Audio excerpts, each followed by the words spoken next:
first duty of government is to keep its citizens safe. How do you feel the Prime Minister is faring, both in terms of people crossing the Channel and also our defence more broadly? What began as a routine political exchange quickly escalated into something far more serious. Keir Starmer is now under intense scrutiny over border control, national security, and a question that continues to dominate public debate. At the center of it all is a growing demand for clarity. Where is the plan? What should have been a straightforward discussion has instead exposed deeper concerns about strategy and direction. If I may, Nigel Farage, you want to be Prime Minister. If you were Prime Minister now, would you give America permission to use British air bases for attacks on civilian infrastructure in Iran that the US President is threatening? Thank you. As pressure builds around small boat crossings and wider safety concerns, criticism is no longer coming quietly. Political opponents are becoming more direct, more vocal, and far less restrained in assigning responsibility. The tone of the debate is shifting, and the stakes are rising alongside it. What was once a policy discussion is now becoming a broader challenge to leadership. There's a lot there you've just asked. Frankly, the people that are ultimately guilty for Rhiannon's murder are the British government.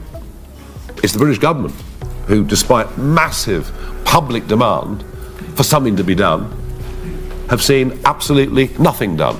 A previous government that promised they'd stop the boats, this government that said they would smash. So here's the key question. Are we looking at a government that remains firmly in control, or one that is struggling to provide clear answers under pressure?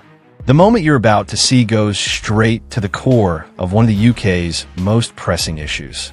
Stay with this, because what's said and how it's said matters. If you want sharp, unfiltered political analysis that goes beyond surface-level coverage, make sure to subscribe. Are very powerful.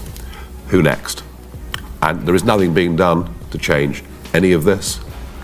There is no plan with the French, and it doesn't really matter how much money we send them, because we've already given them £800 million to stop this since 2014. And I think cases like this genuinely outrage the British public, as they should. This murder, this death, was wholly unnecessary in every way.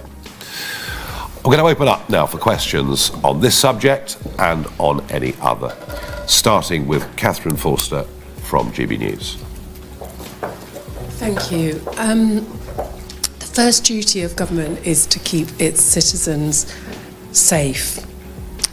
How do you feel the Prime Minister is faring, both in terms of people crossing the Channel and also our defence more broadly? And also, if I may, Nigel Farage, you want to be Prime Minister. If you were Prime Minister now, would you give America permission to use British air bases for attacks on civilian infrastructure? This exchange begins with what seems like a simple concern: public safety.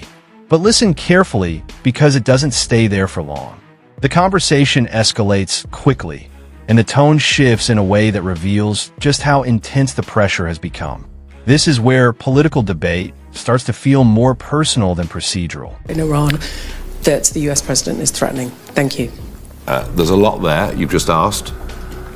Frankly, the people that are ultimately guilty for Rhiannon's murder are the British government.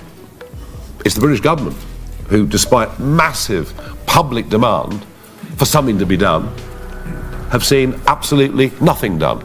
A previous government that promised they'd stop the boats, this government that said they would smash the gangs. I very fairly asked, what is plan B? There clearly isn't one of any kind at all. And so I personally blame the government. I think you feel the same way, don't you? Starmer on the government, yeah. Yeah, well, you couldn't get a clearer answer than that. Defence more generally, what defence? Took us 3 weeks and 1 day to send a single naval vessel to defend British sovereign territory in Cyprus. We also have 242 former members of British Special Forces now facing prosecution for what they did on officers' orders in dangerous situations, going back in some cases over 50 years.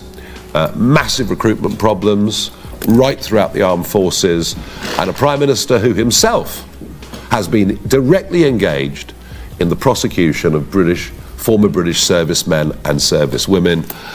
I would say our defence is in tatters. What has happened in the last few weeks should serve as a massive wake-up call. And I think the situation is absolutely dire. As far as America is concerned, well, we've refused permission to use the bases. Despite that, an RAF base was attacked anyway.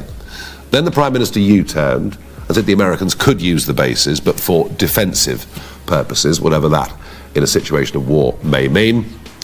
I have a major worry that the relationship with America is looking very broken. And it doesn't matter whether it's a Biden in the White House, whether it's a Trump in the White House. You know, we've got to face a fact, linking back to your previous question, that without America, we are virtually defenseless. So if I was the British Prime Minister, I'd say to Trump, what is the aim?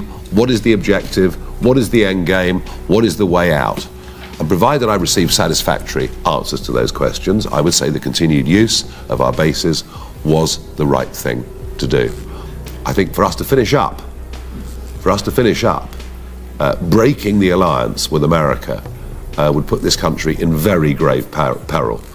And I certainly do not believe that a European Defence Force or a European army would be an answer in any way at all. At its core, this is about safety, accountability, and whether those in power truly have control over the challenges they face. If you believe governments should be held to account, make sure to like the video and share it so more people can engage with the discussion. These are the kinds of debates that don't always get full attention. I also want your view. Does this reflect fair criticism, or is it being overstated for political impact? Drop your thoughts below and subscribe for more breakdowns that cut through the noise.